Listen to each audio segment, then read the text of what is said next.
இன்றைய வேத வசனம் 2 கொரிந்தியர் 3:17 கர்த்தரே ஆவியானவர், கர்த்தருடைய ஆவி எங்கேயோ அங்கே விடுதலை உண்டு.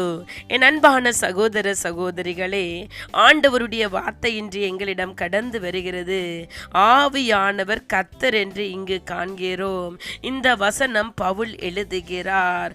பவுல் சொல்லுகிறார், ஆண்டவரை பற்றி நாங்கள் அறிந்து கொள்ள வேண்டும் என்றும் இயேசுவை பற்றியும் பரிசுத்த ஆவியை பற்றியும் எங்களுக்கு சொல்லுகிறார். இந்த வசனத்தின் மையமாக இருப்பது விடுதலை. பரிசுத்த ஆவியானவரே விடுதலை கொடுக்கிறார். பாவங்களில் இருந்து விடுதலை, சாபங்களில் இருந்து விடுதலை.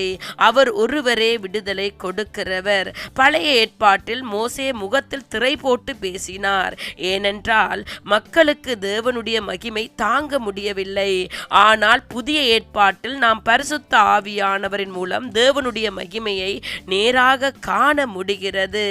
18ஆம் வசனத்தை நாங்கள் வாசிக்கும் போது, நாம் எல்லாரும் திறந்த முகமாய் கர்த்தருடைய மகிமையை கண்ணாடியிலே காண்கிறது போல கண்டு ஆவியாய் இருக்கிற கர்த்தரால் அந்த சாயலாகத்தானே மகிமையின் மேல் மகிமையடைந்து மறுரூபம் படுகிறோம் என்று சொல்லப்படுகிறது. அதனால் இதன் பொருள் என்ன? நாம் பரிசுத்த ஆவியானவரினால் வழிநடத்தப்படுகிறோம். தேவனின் சித்தத்திற்கு ஏற்ப வாழ வைக்கப்படுகிறோம். நம்முடைய உள்ளமும் சிந்தையும் மாற்றப்படுகிறது. இது ஒரே நாளில் நடக்கவில்லை. இது ஒரு ஆன்மீக வளர்ச்சி.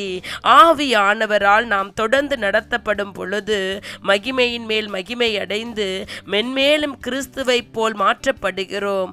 அதனால் இயேசுவின் வழியில் வாருங்கள், வந்து விடுதலைகளை பெற்றுக் கொள்ளுங்கள், இயேசுவின் சாயலை தரித்து கொள்ளுங்கள். இப்படியாக நாங்கள் வாழுவதை தேவன் விரும்புகிறார். அவரே விடுதலை கொடுக்கிறவர்.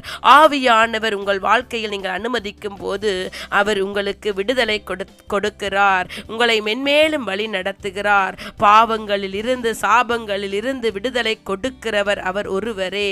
ஆண்டவரே பரிசுத்த ஆவியானவர். ஆண்டவருடைய ஆவி இருக்கும் இடத்தில் பயமின்றி நாங்கள் வாழ முடியும். விடுதலை கொடுக்கிறவர் அவர் ஒருவரே.